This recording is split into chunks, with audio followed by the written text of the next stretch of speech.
We were not totally aware of what was happening at the time. We weren't aware of much. Bienvenue tout le monde sur Watch Mojo français, c'est Matt et aujourd'hui nous nous intéressons aux acteurs de télévision qui ont intenté une action en justice contre leurs émissions, les créateurs ou les réseaux et studios qui les ont produites. Attention, il y aura des spoilers. They could not respect the feminine contribution. Right. Absolutely. Numéro 10, Rockmond Dunbar. 911. Dunbar est apparu dans les 5 premières saisons de cette série procédurale dans le rôle de Michael Grant, l'ex-mari d'Athena, interprété par Angela Bassett. I want to tell him. Michael. The therapist said tell them when they're ready. Well, I'm saying that I'm not ready. Après être parti en Haïti avec sa fiancée, il est révélé que Michael s'est installé en Floride. En réalité, Dunbar a quitté l'émission en raison de l'obligation vaccinale contre la Covid-19. Dunbar avait demandé une exception religieuse appartenant à l'église de la sagesse universelle. Lorsqu'il a été refusé, il a poursuivi les producteurs pour rupture de contrat et exigé $1 million. Dunbar a cité la discrimination religieuse, mais aussi une faute raciale. It is risky. And I don't know what's gonna happen, and there are no guarantees here. Alors qu'un juge a remis en question certaines allégations, l'affaire Dunbar a progressé. Un procès lié au vaccin était inévitable à Hollywood, non ?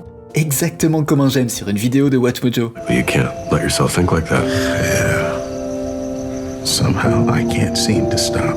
Numéro 9, Timothy Hutton, Leverage Redemption. Des décennies après avoir remporté un Oscar pour Des gens comme les autres, Timothy Hutton a incarné Nathan Ford dans la série policière Leverage. I will ruin your name, I will ruin your company.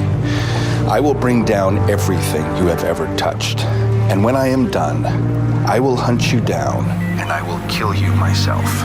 La série originale a été diffusée de 2008 à 2012 et a été relancée sous le titre Leverage Redemption en 2021. Bien que la plupart des acteurs originaux soient revenus, l'acteur principal était étrangement absent. Look, it was great, it was fun, it was wonderful while it lasted, but you know, I was drunk most of the time, to be honest with you, and a little crazy. Yeah, but you were good. You were the best. Avant l'annonce de la reprise, Hutton a été accusé d'agression sexuelle sur l'actrice Sarah Johnston alors qu'elle était adolescente. Le même mois que le début de Leverage Redemption, l'enquête s'est conclue sans inculpation. Hutton has said that he has also filed a complaint with the FBI alleging extortion. L'année suivante, Hutton a poursuivi la société de production Electric Entertainment, entraînant ainsi une contre-poursuite. Hutton a cité une rupture de contrat, tandis que les producteurs ont fait valoir qu'il avait dissimulé des informations sur un scandale potentiel. Un règlement à l'amiable a été conclu. Numéro 8, les acteurs adultes, Modern Family. Modern Family est devenue l'une des émissions les plus rentables, en grande partie grâce à la chimie entre ses acteurs. Here we have the Skeptics, the Dream Squashers, the Pritchett's.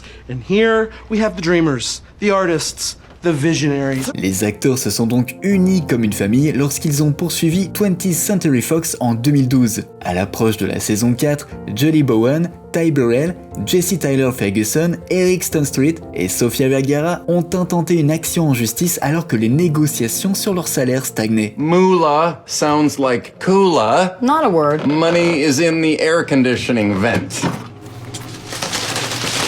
Ed O'Neill ne faisait pas partie du procès car il gagnait déjà plus d'argent, mais il a soutenu ses costards. Après des mois de litige, les 5 acteurs ont vu leur cachet par épisode augmenter de $100 000 chacun, ainsi qu'une augmentation chaque saison et des avantages résiduels. 4 des plus jeunes membres de la distribution ont aussi obtenu une augmentation de salaire bien méritée. I might be a simple man, but I do know one thing. If a dog don't bark... Okay, I can't listen to him anymore. Case dismissed. Court adjourned. Numéro 7, Caitlin Sanchez, Dora l'exploratrice. Hola, soy Dora. Vámonos, let's go. Do you want to go on an adventure with me? Excelente, yeah! Plusieurs jeunes artistes ont interprété Dora Marquez, mais une seule a poursuivi en justice la série pour enfants de longue date. Caitlin Sanchez a prêté sa voix à l'exploratrice de 2008 à 2012. Stand up and get ready to march. Now, march. En 2010, Nickelodeon et MTV Networks ont fait face à un procès de $10 millions de la part de Sanchez qui estimait avoir été poussé à signer un contrat injuste. L'avocat John Balestrière, qui représentait Sanchez et sa famille, les a persuadés d'accepter un règlement de $500 000. La famille de Sanchez s'est sentie trompée par Balestrière, à qui elle devait selon les rapports $200 000. Ils ont dû payer plus de $100 000 d'impôts entre autres frais. Les Sanchez ont tenté d'annuler le règlement, mais leur demande a été rejetée. Dora is just a phenomenon that just keeps going and I'm really happy to be a part of it. Numéro 6, Nicolette Sheridan, Desperate Housewives. Wow! Get a load of you! You look so pretty. I hardly recognize you. Dans le rôle d'Edith Britt, Nicolette Sheridan a été la vedette de Wisteria Lane pendant 5 saisons. Eddie rejoint les autres esprits du quartier après un accident électrique. I died just like I lived, as the complete and utter center of attention.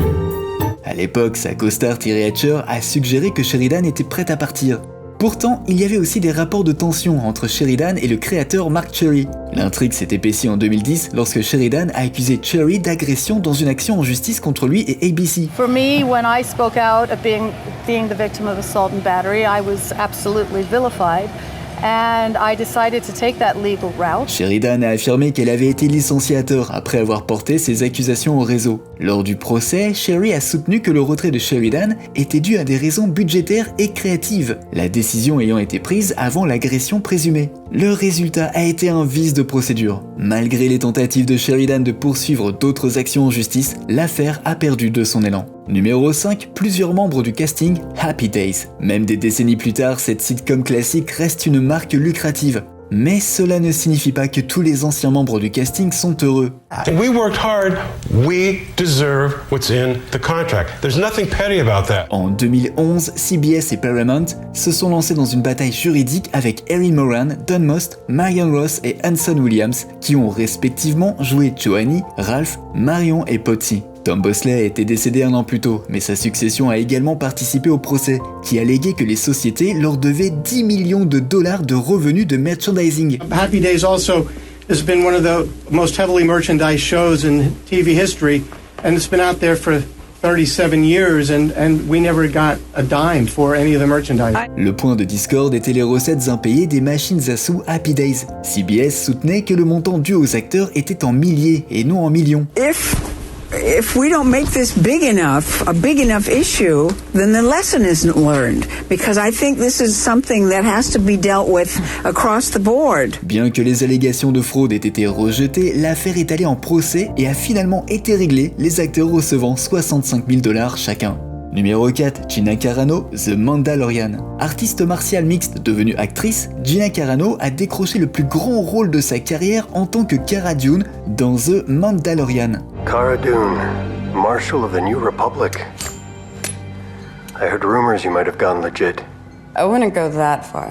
Après avoir joué dans 2 saisons, il a été annoncé que Carano ne reviendrait pas pour une 3e. La nouvelle a éclaté que Lucasfilm avait rompu les liens avec Carano après qu'elle ait comparé les conservateurs modernes aux juifs pendant l'Holocauste sur les réseaux sociaux. I didn't know that you get cancelled if you bring up the Holocaust in any way, apparently. Carano a également fait des commentaires controversés pendant la pandémie et l'élection américaine de 2020. 3 ans après son licenciement, Carano a poursuivi Lucasfilm et Disney, les accusant de licenciement abusif et de discrimination. Elon Musk a financé la bataille juridique de Carano, bien qu'1 mois avant le procès prévu, un accord ait été trouvé. I just sent them everything that I had, and they ended up speaking with X and Elon and explaining the story, and they really believe that we have an awesome. Cara Dune ne sera pas recastée, ce qui signifie que Mando et Grogu ne la reverront pas de sitôt. Numéro 3, Hunter Taylor, Melrose Place. Ceux qui ont vu tous les épisodes de Melrose Place savent que l'actrice Hunter Taylor n'y apparaît jamais. Cependant, elle avait été initialement choisie pour incarner Taylor McBride, qui apparaît pour la première fois dans la saison 5. Juste avant le tournage, le producteur Aaron Spelling a retiré Taylor, qui a révélé qu'elle était enceinte. Just like the vampires as a narcissist is known to be, they'll suck the life energy out of you. So will this business. Lisa Rinna a été choisie à sa place, tandis que Taylor est retournée à son ancien travail dans Amour, Gloire et Beauté. Think you can handle being the mother of 3 precocious toddlers? Yes, definitely yes. Taylor a toujours estimé que Spelling avait fait preuve de discrimination à son égard et a fait appel à un avocat. La représentation de Spelling a soutenu que Taylor ne pouvait pas jouer une séductrice adultère alors qu'elle était enceinte. Les jurés n'étaient pas d'accord. Taylor était de nouveau enceinte au moment du procès, montrant à peine son 3e trimestre. Elle a obtenu près de $5 millions dans un verdict historique pour les actrices enceintes. That's their business. They can write their show however they want, I guess. And so I was gone. Numéro 2, Cindy Williams, Laverne et Shirley. And they couldn't, I guess, deal with it, that I needed that time off to have a child. Taylor était loin d'être la première actrice à être maltraitée pendant sa grossesse. Alors que Laverne et Shirley entamaient sa 8e saison, Cindy Williams a réalisé que Paramount la faisait travailler jusqu'à sa date d'accouchement. So it went back and forth between the studio and me and trying to sort that all out. And in the end, it gets so complex, I could have written a whole book on that. But... Puisque Williams était l'une des deux moitiés du duo éponyme, on pourrait penser que le réseau aurait aménagé son emploi du temps. Paramount a refusé, cependant, ce qui a eu pour conséquence que Williams n'a participé qu'aux 2 premiers épisodes de ce qui s'est avéré être la dernière saison. Laverne, I couldn't wait for you to get back from the dance. Walter got transferred and I decided to go with him. I don't know when we'll be back, so this is goodbye. Williams a intenté un procès de 20 millions de dollars indiquant qu'elle était censée être payée 75 000 $ pour 22 épisodes en plus de 37 500 $ pour les rediffusions. Le procès a été réglé pour une somme inconnue, tandis que Shirley a déménagé avec son nouveau mari. It just got into a brouhaha, not a real bad one, but enough of a brouhaha, and so I was off the show and happy for it because I was starting my family. À la différence de certaines célébrités, ici on préfère régler les choses avec un clic plutôt qu'au tribunal. Alors abonnez-vous à notre chaîne et activez la cloche pour ne pas manquer nos prochaines vidéos. Un petit j'aime et un commentaire sont également très appréciés.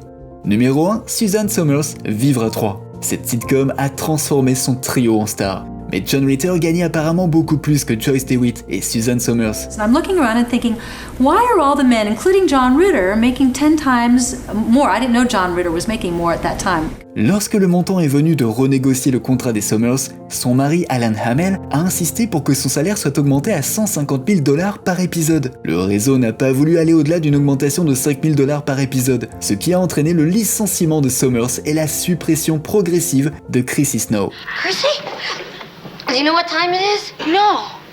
I'll go find out. Selon Hamel, ABC avait conclu un accord monstre avec les stars de Laverne et Shirley. Donc ils ont décidé qu'ils devaient faire un exemple avec les actrices afin qu'aucune autre femme ne demande à être payée comme les hommes. Somers a poursuivi ABC pour 2 millions de $, bien qu'elle n'ait obtenu que 30 000 $ du règlement. We had to pay her $30,000 for the first show that she missed, or $35,000, whatever it was. But the $2.5 million, no way. And that was the end of Suzanne Somers. Pouvez-vous penser à d'autres acteurs qui ont poursuivi leurs propres émissions? Faites-le nous savoir dans les commentaires. Et si vous avez apprécié cette vidéo, n'hésitez surtout pas à en regarder une autre. En attendant, moi je vous dis merci et à très bientôt.